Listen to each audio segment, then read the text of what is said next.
Welcome to our channel. మరొకసారి cutter హిందూగా పేరున్నటువంటి Raja Singh గారు fire అయ్యారు. మనకు తెలుసు రాజా సింగ్ గారు ఎంత హిందుత్వవాదో. దాంతోపాటు నరేంద్ర మోడీ గారికి వీర విధేయుడుగాను వీర భక్తుడుగాను ఉంటాడు.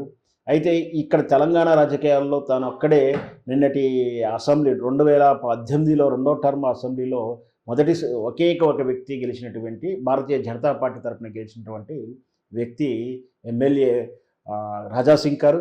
ఆ తర్వాత ఉప ఎన్నికల్లో రఘునందరావు గారును తర్వాత ఈటల రాజేంద్ర గారు ఇద్దరు కూడా యాడ్ అయిన విషయం మనకు తెలిసింది. అయితే రాజా సింగ్ గారు ఈ రాష్ట్రంలో ఎలాంటి హిందూ మత విషయాలకు వచ్చినప్పుడు హిందూ మత సాంప్రదాయాలకు కానీ హిందూ మత మనోభావాలు దెబ్బతీస్తున్నప్పుడు ఖచ్చితంగా తను ప్రశ్నిస్తుంటాడు, తన గళాన్ని వెప్పుతుంటాడు.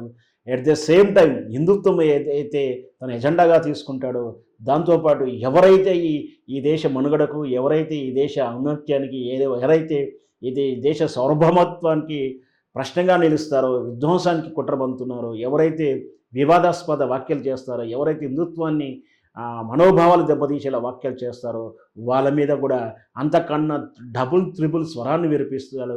అదే మనం స్పష్టంగా చెప్పొచ్చు. అక్బరుద్దీ కానీ ఓవైసీ నుంచి కానీ వాళ్ళు ఎవరైనా వివాదాస్పద వ్యాఖ్యలు చేసినప్పుడు, హిందూ మతాన్ని కానీ హిందూ దేవుని విమర్శించినప్పుడు తాను ఎంత బలంగా వాదిస్తాడో మనందరికీ తెలిసింది.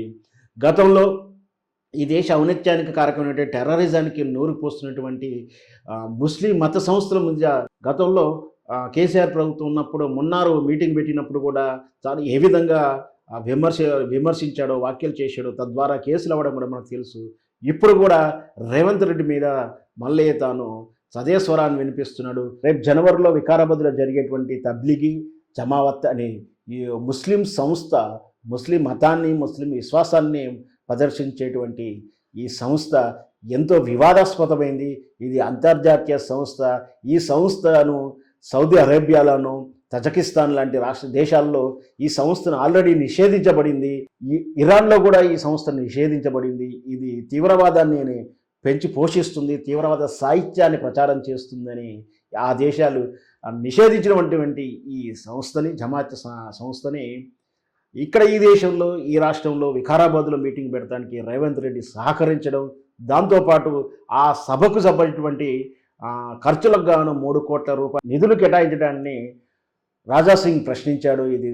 ఇది పక్షపాత ధోరణి అని చెప్పేసి ఇలాంటి సంస్థకి ఎట్లా సహకరిస్తారని చెప్పి రాజా సింగ్ గారు ప్రశ్నిస్తారు. నిజంగా కూడా ఇతర దేశాల్లో నిషేధించినటువంటి సంస్థకి దేశంలో సభకు అనుమతించడం నిజంగా కూడా సిగ్గుచేటు. అది నిజంగా తీవ్రవాద సంస్థ అయితే మన దేశంలో అనుమతి ఇవ్వకూడదు. అలాంటి సంస్థల సభలకు ప్రజలు కష్టపడి కట్టిన పన్ను నుంచి ఖర్చులు పెట్టడం కూడా నిజంగా సిగ్గుచేటు. రాజా సింగ్ గారు ప్రశ్నించే విధానాన్ని మనందరం ఏకీభవిద్దాం.